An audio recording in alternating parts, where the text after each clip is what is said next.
Hello, my name is Mike Sharpe. I'm from Canterbury College. This is a short video to help you complete your PSD portfolio on healthy eating, number 540.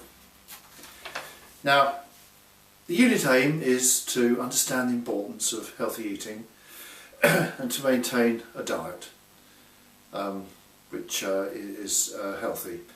The three learning outcomes here: one, understand the importance of maintaining a balanced diet; two, understand how media representations of body image may influence eating; and understand the dietary choices and needs of different groups.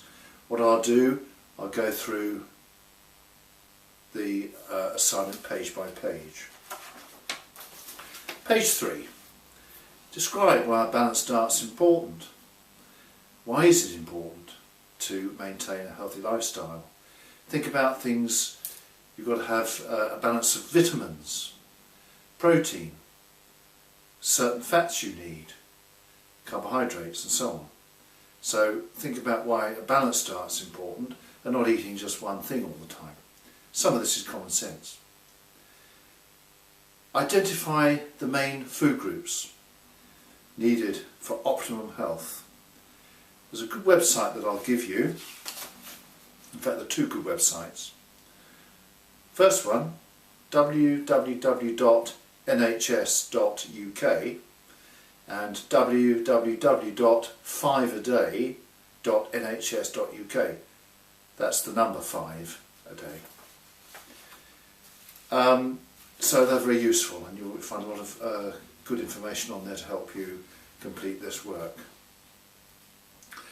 I'll move on to page 4. Describe the characteristics of an unhealthy diet and poor eating habits. What are the characteristics? You might be overweight, underweight. You might have brittle bones. Think about the characteristics. You know, if you look at somebody, can you tell if they have a healthy diet or not? Explain the impact of a poor diet. What is the impact? You could be tired all the time. You might be weak. You might have brittle bones. Your nails, for example, might show signs of a poor diet. In extreme cases, you could have organ failure. You may be subject to stroke or maybe even a heart attack. Moving on to the next page, page 5. This would be quite fun, really. Produce a healthy eating plan for a week. You've got to have 7 days of breakfasts, 7 days lunches, and 7 days of dinners. Make them interesting. Eating can be fun. Don't, for example, put pork pies and old speckled hen for all your 7 days for lunches. Have that as a treat possibly on Sunday. But think about a diet for a week for your own situation. You may have a particularly strenuous sport, so you might need a little extra protein. So think about that. Explain what is meant by body image. Now, what is body image? Is it how you see yourself? Is it how others see you? Or is it how you see others? You need to think about that. Moving on to page 7. Explain how and why media portrayal of body image may impact negatively on an individual's health. For example, eating disorders. What other things could happen? Body image, media portrayal. How does the media portray people? For example, models. What about skinny models? Been quite a lot about that in the media recently. How some clothing manufacturers want models to be extra thin, almost skeletal. So think about the way media portray people, particularly about body image. Also explain how religion and culture can affect dietary needs. For example, not eating certain foods. Muslims, for example, don't eat pork. What meat would they eat in place of pork? Moving on to page 8. Explain how the nutritional needs of a person in a particular religious or cultural belief Find alternative sources of nutrients. What alternative foods may, for example, a vegetarian have?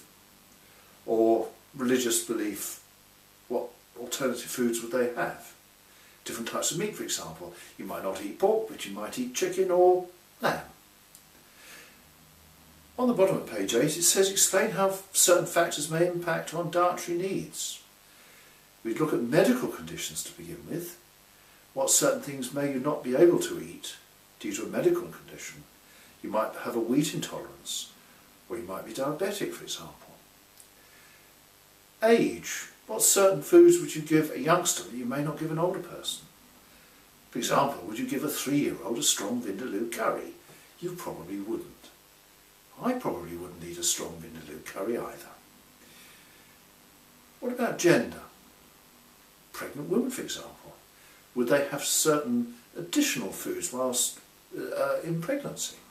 Supplementary vitamins, for example. What about occupation? What would a weightlifter need? Would they need extra protein? Think about things like that. Now, moving on to page 9.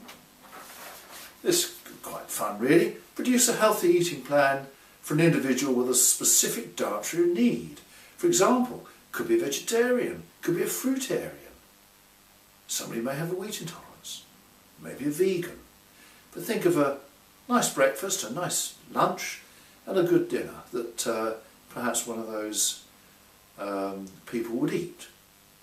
Now that concludes the assignment. As I say, there are a couple of good websites that you can use, and I'll repeat those. www.nhs.uk and www.5aday.nhs.uk. As I say, the assignment is on Solar Nexus, so you have access to it at any time. I'll give you my email address and you can email me at any time. I shall of course be in the lessons during normal lesson time.